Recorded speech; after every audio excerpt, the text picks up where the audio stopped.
स्वागत है आपके अपने चैनल रात की कहानियां में।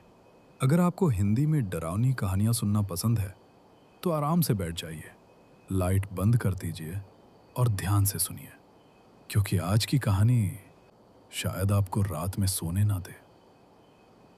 आधी रात का यात्री, एक रेडिट यूजर की बताई सच्ची घटना। मेरा नाम अरविंद है। यह घटना 2018 की है, जब मैं पुणे में एक आईटी कंपनी में काम करता था। उस समय मेरी नाइट शिफ्ट चल रही थी। मेरी कंपनी शहर से थोड़ा बाहर थी और रात के 2 से 3 बजे ऑफिस से निकलते समय सड़कें लगभग खाली होती थी।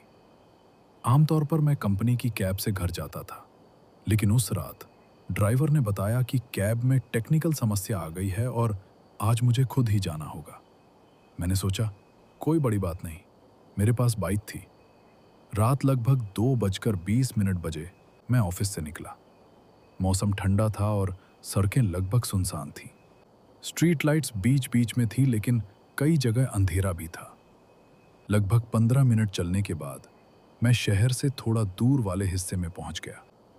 उस सड़क के बारे में पहले भी सुना था कि रात में वहां बहुत कम लोग आते हैं। तभी मुझे सड़क के किनारे एक आदमी दिखाई दिया। वो लगभग 40 से 45 साल का लग रहा था। उसने सफेद शर्ट और काली पैंट पहनी हुई थी। वो हाथ देकर रुकने का इशारा कर रहा था। पहले तो मैंने सोचा कि रुकूं या नहीं। रात का समय था और सड़क सुनसान थी। लेकिन फिर लगा, शायद किसी को मदद चाहिए। मैंने बाइक धीमी की। भाई, शहर तक छोड़ दोगे? उसने धीमी आवाज में पूछा। उसकी आवाज अजीब तरह से शांत थी। मैंने कहा, बैठ जाइए। वो पीछे बैठ गया। जैसे ही बाइक आगे बढ़ी, मुझे एक अजीब सा एहसास हुआ। उस आदमी के कपड़ों से हल्की गीली मिट्टी की गंध आ रही थी, जैसे कोई अभी अभी बारिश में भीगा हो या मिट्टी में गिरा हो। लेकिन उस रात बारिश नहीं हुई थी। मैंने ज्यादा ध्यान नहीं दिया। हम कुछ मिनट चुपचाप चलते रहे। फिर उसने पूछा, तुम रात में काम करते हो? हाँ, मैंने कहा। रात की सड़कें अजीब होती हैं, उसने कहा।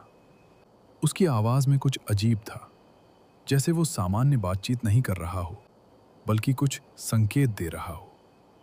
मैंने बात बदलने के लिए पूछा, आप कहाँ जा रहे हैं? कुछ सेकंड तक उसने जवाब नहीं दिया। फिर बोला, घर।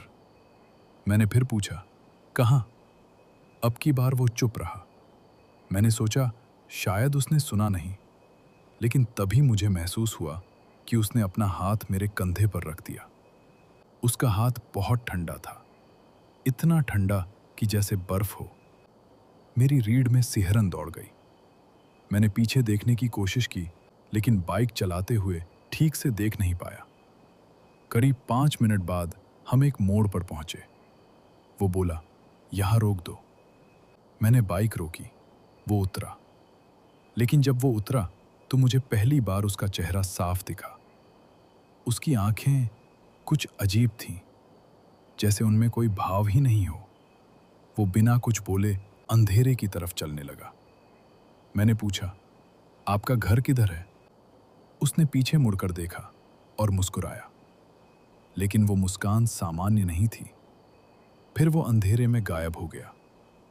मैंने कंधे उचकाए और बाइक आगे बढ़ा दी।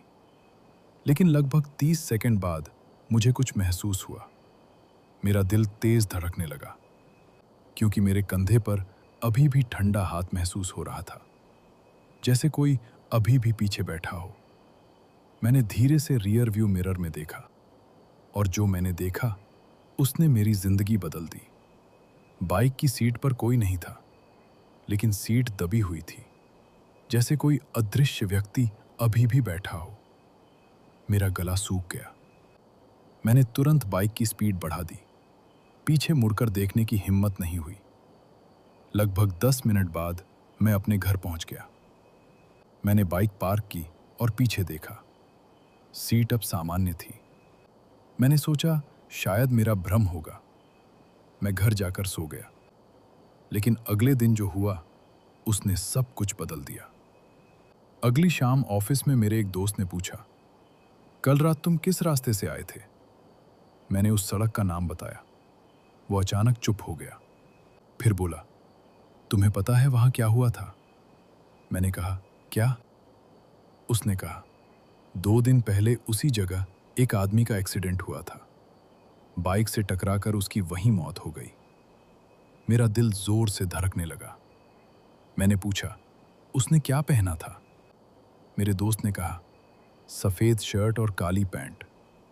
मेरे हाथ से कॉफी का कप गिर गया। लेकिन कहानी यहीं खत्म नहीं होती। उस रात मैं घर पहुंचा और सोने की कोशिश कर रहा था। करीब 3 बजे मेरी अचानक नींद खुल गई। कमरे में अजीब सी ठंड थी। मैंने करवट ली और मेरी सांस रुक गई। मेरे बिस्तर के पास कोई खड़ा था। अंधेरे में एक आकृति, वही सफेद शर्ट, वही आदमी। वो मुझे घूर रहा था। और फिर उसने वही बात कही, रात की सड़कें अजीब होती हैं। उसके बाद क्या हुआ, मैं आज तक पूरी तरह नहीं समझ पाया। लेकिन उस घटना के बाद मैंने कभी भी रात में उस सड़क से सफ़र नहीं किया। और आज भी जब रात के 2 से 3 बजे मेरी नींद खुलती है, मुझे लगता है कोई मेरे कमरे में खड़ा है और मुझे देख रहा है। अगर आपको ऐसी सच्ची और डरावनी कहानियां सुनना पसंद है, तो रात की कहानियां चैनल को ज़रूर सब्सक्राइब कर लीजिए।